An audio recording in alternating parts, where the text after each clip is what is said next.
Hello दोस्तों, मेरा नाम शिवा है और मैं ज़्यादा पढ़ा लिखा इंसान नहीं हूँ। पहले मैं शहर के एक बड़े होटल में वेटर का काम करता था। सुबह से रात तक लोगों की प्लेट उठाता था और बदले में इतने पैसे मिल जाते थे कि किसी तरह घर चल जाता था। मेरे परिवार में मेरी पत्नी सिमरन और हमारे दो छोटे बच्चे थे। जिनकी मुश्किल ज़रूर थी लेकिन कट रही थी। फिर एक रात ऐसी आई जिसने सब कुछ बदल दिया। होटल में अचानक शॉर्ट सर्किट हुआ और देखते ही देखते पूरी बिल्डिंग आग की लपेटों में गिर गई। मैं किसी तरह अपनी जान बचाकर बाहर निकल आया, लेकिन होटल पूरी तरह जल चुका था। अगले ही दिन मालिक ने साफ कह दिया कि अब होटल दोबारा नहीं खुलेगा। उस दिन के बाद मेरी नौकरी खत्म हो गई। शुरुआत में मुझे लगा 2-4 दिन में कोई दूसरा काम मिल जाएगा, लेकिन ऐसा नहीं हुआ। मैं सुबह निकलता और रात खाली हाथ लौट आता। कई बार बच्चों को सिर्फ पानी पीकर सोना पड़ता था। उन दिनों सिमरन मुझसे बहुत कम बात करती थी। उसके चेहरे पर हमेशा चिंता दिखाई देती थी। एक रात उसने अचानक कहा, शिवा, अगर घर ऐसे ही चलता रहा तो हम सड़क पर आ जाएंगे। मैंने गुस्से में कहा, तो मैं क्या करूं? मुझे काम नहीं मिल रहा। वह कुछ देर चुप रही, फिर बोली, अगर मैं कुछ काम करूं तो तुम्हें कोई परेशानी तो नहीं होगी? मैंने कहा, तुम सिर्फ 10वीं पास हो, तुम क्या काम करोगी? वह धीरे से मुस्कुराई और बोली, कभी कभी मजबूरी इंसान को सब सिखा देती है। अगले दिन से उसने ऊपर वाले खाली कमरे में सफाई शुरू कर दी। पुराने सामान हटाए गए, दीवारों पर नया रंग हुआ, कुछ कुर्सियाँ और एक टेबल आई। मुझे लगा शायद वह कोई सिलाई का काम शुरू करेगी, लेकिन एक दिन उसने दरवाजे पर बोर्ड लगवा दिया। उस बोर्ड पर लिखा था महिला सहायता केंद्र। मैंने हैरानी से पूछा, ये सब क्या है? सिमरन ने कहा, यहाँ मैं उन औरतों की मदद करूंगी जिनकी ज़िंदगी में बहुत बड़ी परेशानी है।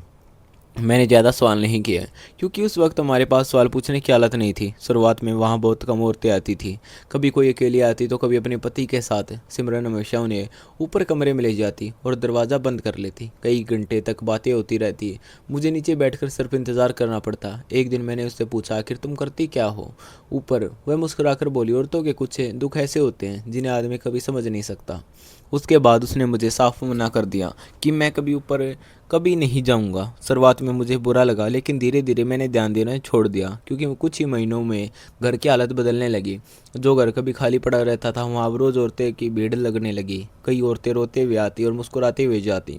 कुछ तो जाते वक्त सिमरन के पैर तक छूती थी। मुझे समझ नहीं आता था कि आखिर वैसा क्या करती है। सबसे अजीब बात यह थी कि वहाँ आने वाली कुछ औरतें हमेशा नकाब पहन कर आती थी। वे सीधा ऊपर जाती और कई घंटों बाद निकलती। उनकी चाल डाल मुझे बाकी औरतों से अलग लगती थी। एक दिन मैंने सिमरन से पूछा, ये नकाब वाली औरतें कौन हैं? उसने मेरी तरफ ऐसे देखा जैसे मैंने कोई बहुत बड़ी गलती कर दी हो। फिर बोली, सिवा, हर बात जानना जरूरी नहीं होता, बस इतना समझ लो कि ये लोग मेरे काम में मदद करती हैं। उसके बाद उसने बात ख़त्म कर दी। धीरे धीरे मुझे महसूस होने लगा कि सिमरन मुझसे बहुत कुछ छुपा रही है। पहले वह हर छोटी बात मुझसे शेयर करती थी, लेकिन अब उसका ज़्यादातर समय ऊपर वाले कमरे में बीतता था। कई बार रात को भी कुछ लोग आते थे और वह चुपचाप ऊपर चली जाती थी। मैं नीचे बच्चों के साथ बैठा रहता। एक रात मैंने उससे कहा, सिमरन, आखिर तुम कर क्या रही हो? पूरे मोहल्ले में तुम्हारी बातें होने लगी हैं। वह थककर कुर्सी पर बैठ गई और बोली, अगर मैं ना करूं तो बहुत सारी औरतों के घर टूट जाएंगे। उसकी बात सुनकर मैं चुप हो गया, लेकिन मेरे मन का शक खत्म नहीं हुआ। कुछ दिनों बाद मेरी बड़ी बहन राधा हमारे घर आई। उसकी शादी को 15 साल हो चुके थे, लेकिन अभी तक उसे बच्चा नहीं हुआ था। इसी वजह से उसके ससुराल वाले उसे रोज़ ताने देते थे। वह रोते हुए बोली, शिवा, मैंने सुना सिमरन बहुत सी औरतों की मदद कर रही है। तुम उससे कहो ना मेरा भी कुछ करे। मैंने भी उस वक्त सिमरन से बात की, लेकिन उसने साफ मना कर दिया। उसने कहा, मैं राधा दीदी का काम नहीं कर सकती। मुझे बहुत गुस्सा आया। मैंने कहा, तुम दूसरों की मदद कर सकती हो, लेकिन मेरी बहन की नहीं। सिमरन बिना जवाब दिए वहाँ से चली गई।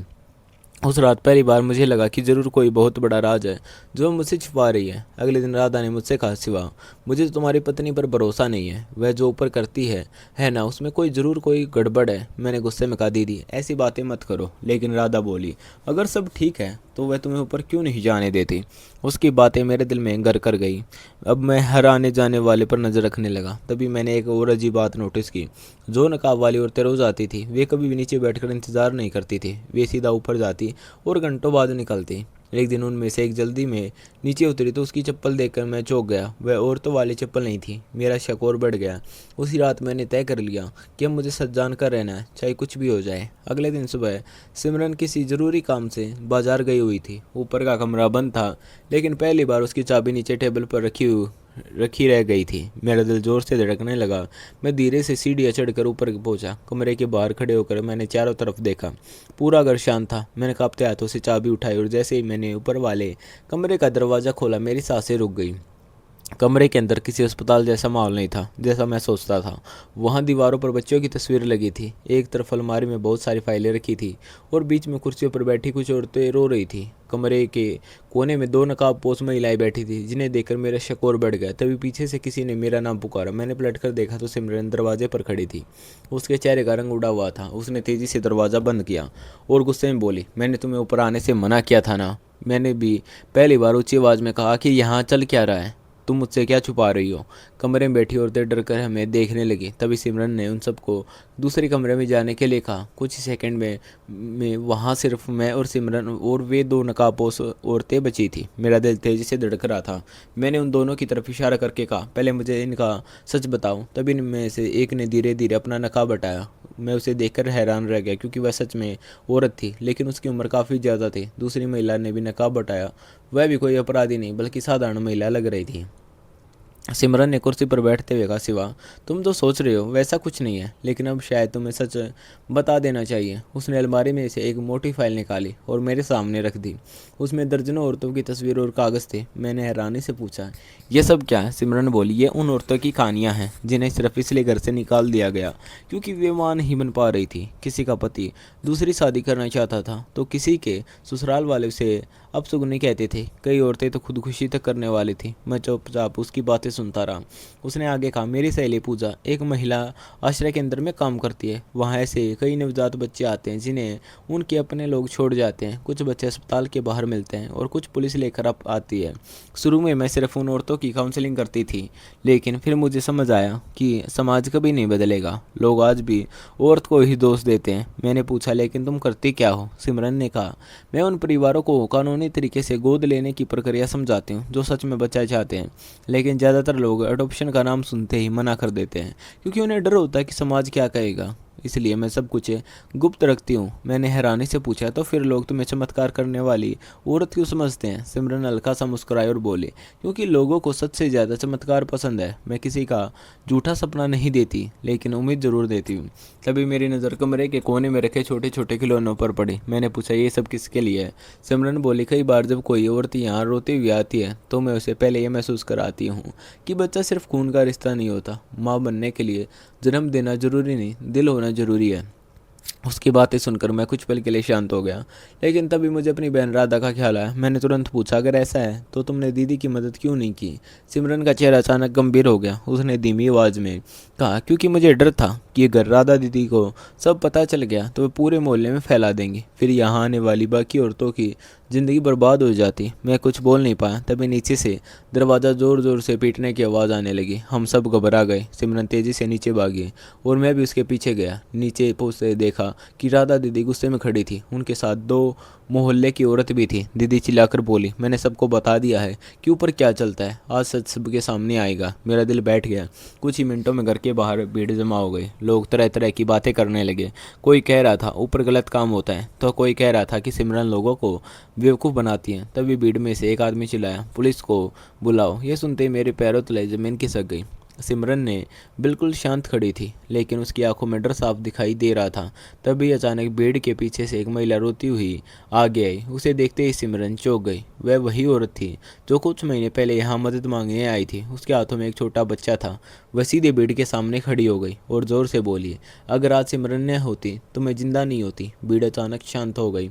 उस औरत ने रोते हुए बताया कि बच्चा न होने की वजह से उसके पति ने उसे घर से निकाल दिया था और वह खुदकुशी करने जा रही थी, लेकिन सिमरन ने उसे संभाला, उसे जीने की हिम्मत दी और कानूनी तरीके से बच्चा गोद लेने में मदद की। उसने बच्चे को सीने से लगाकर कहा, आज ये बच्चा मेरी ज़िंदगी है। उसके बाद एक एक करके कई औरतें आगे आने लगी। किसी ने कहा सिमरन ने उसकी शादी बचाई, तो किसी ने कहा उसने उसे नई जिंदगी दी। मैं सब देखकर स्तब्ध रह गया। लेकिन तभी भीड़ के पीछे खड़े एक आदमी ने जोर से कहा, अगर सब कानूनी है तो फिर इतनी चोरी छिपे क्यों होता है? उसके सवाल के बाद फिर सन्नाटा छा गया। अब सबकी नज़र सिमरन पर थी और मुझे लग रहा था कि आज पहली बार वह सबके सामने अपना सबसे बड़ा राज खोलने वाली है। पूरा मोहल्ला सिमरन की तरफ देख रहा था। किसी को समझ नहीं आ रहा था कि आखिर सच क्या है। कुछ लोग अब भी शक की नज़रों से देख रहे थे और कुछ औरतों की आंखों में उम्मीद दिखाई दे रही थी। मैं भी चुप खड़ा था क्योंकि इतने दिनों से जिस राज को जानने के लिए मैं परेशान था वैसे अब सबके सामने आने वाला था। सिमरन ने धीरे से उस बच्चे को गोद में लिया और भीड़ की तरफ देखते हुए बोली, तुम लोग जिस चीज़ को राज समझ रहे हो ना, असल में वही समाज का डर है। यहाँ हर कोई बच्चा चाहता है, लेकिन कोई अनाथ बच्चे को अपनाना नहीं चाहता। लोग कहते हैं अपना खून अपना होता है, लेकिन मैंने देखा है कि कई अपने बच्चे भी बूढ़े माँ बाप को अकेला छोड़ देते हैं, और कई गोद लिए बच्चे पूरी ज़िंदगी अपने माँ बाप का साथ निभाते हैं। भीड़ में खड़े लोग एक दूसरे का चेहरा देखने लगे। सिमरन ने आगे कहा, जब कोई औरत माँ नहीं बन पाते तो सबसे पहले उसी का दोष दिया जाता है। उसके पति दूसरी शादी की धमकी देते हैं, ससुराल वाले ताने मारते हैं, रिश्तेदार उसे अधूरी औरत कहते हैं।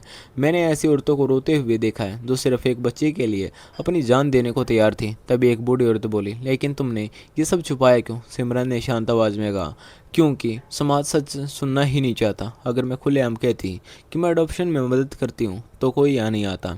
लोग डरते हैं कि मोहल्ले वाले क्या कहेंगे, रिश्तेदार क्या सोचेंगे, इसलिए मैं सिर्फ उन लोगों की मदद करती हूँ जो सच में एक बच्चे को अपनाना या नाम देना चाहते हैं। तभी मेरी बहन राधा रोते हुए आगे आई। उसने कांपती आवाज में कहा, सिमरन मुझे माफ़ कर दो, मैंने तुम्हारे बारे में कितना गलत सोचा, मुझे लगा तुम कोई धोखा कर रही हो। सिमरन ने उसकी तरफ देखा और बोली, मैं तुम्हारा दर्द समझती हूँ दीदी, लेकिन मैं डर गई थी। मुझे लगा अगर आपको सब पता चल गया तो आप गुस्से में सबको बता देंगी और यहाँ आने वाली औरतों की ज़िंदगी बर्बाद हो जाएगी।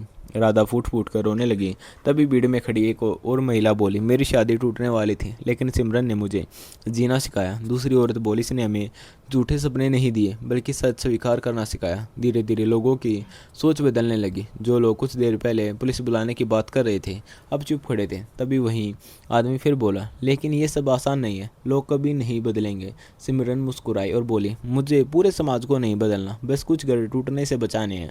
उसकी बात सुनकर मेरी आंखों में आंसू आ गए। मुझे याद आया जब मैं बेरोजगार था तब यही औरत पूरे घर के लिए अकेली खड़ी रही थी और मैं उस पर शक करता रहा। तभी सिमरन ने मेरी तरफ देखा और बोली, शिवा मुझे तुमसे सबसे ज़्यादा डर था। अगर तुमने मेरा साथ छोड़ दिया होता तो मैं ये सब कभी नहीं कर पाती। मैं उसके पास गया और पहली बार सबके सामने उसका हाथ पकड़ लिया। मैंने कहा, मुझे माफ़ कर दो सिमरन, मैं तुम्हें समझ ही नहीं पाया। भीड़ में खड़े लोग ये सब देख रहे थे। तभी राधा धीरे से बोली, अगर अभी भी देर ना हुई हो तो क्या तुम मेरी भी मदद करोगी? सिमरन की आंखों में हल्की सी मुस्कान आई। उसने कहा, बच्चा सिर्फ जन्म देने से अपना नहीं होता, दिल से अपनाने से अपना बनता है। अगर आप सच में तैयार हैं तो मैं आपका साथ जरूर दूंगी। यह सुनते राधा रोते हुए सिमरन के गले लग गए। कुछ महीनों बाद हमारे घर का माहौल पूरी तरह बदल चुका था। अब ऊपर वाले कमरे में पहले से ज़्यादा महिलाएं आने लगी थी, लेकिन अब वहाँ डर नहीं, उम्मीद दिखाई देती थी। धीरे धीरे लोगों को भी समझ आने लगा था कि माँ बनने का मतलब सिर्फ जन्म देना नहीं होता। सबसे बड़ी बात यह हुई कि राधा और उनके पति ने भी कानूनी तरीके से एक बच्ची को गोद लिया। जिस घर में पहले हर दिन झगड़े होते थे वहाँ बसी गूंजने लगी थी। एक दिन रात को मैं छत पर बैठा था, तभी सिमरन मेरे पास आई। उसने पूछा, अब भी मुझ पर शक करते हो? मैंने मुस्कुरा कर कहा, नहीं, अब मुझे तुम पर गर्व होता है। वह हल्का सांस दी। नीचे कमरे में बच्चों की हंसी सुनाई दे रही थी और पहली बार मुझे महसूस हुआ कि शायद किसी की ज़िंदगी बदलने के लिए बड़ा डॉक्टर होना ज़रूरी नहीं होता, कभी कभी सिर्फ बड़ा दिल होना काफ़ी होता है। दोस्तों, आपको हमारी कहानी कैसी लगी कमेंट करके ज़रूर बताएं, और आप चैनल पर नए हैं तो चैनल को सब्सक्राइब करना ना भूलें। धन्यवाद।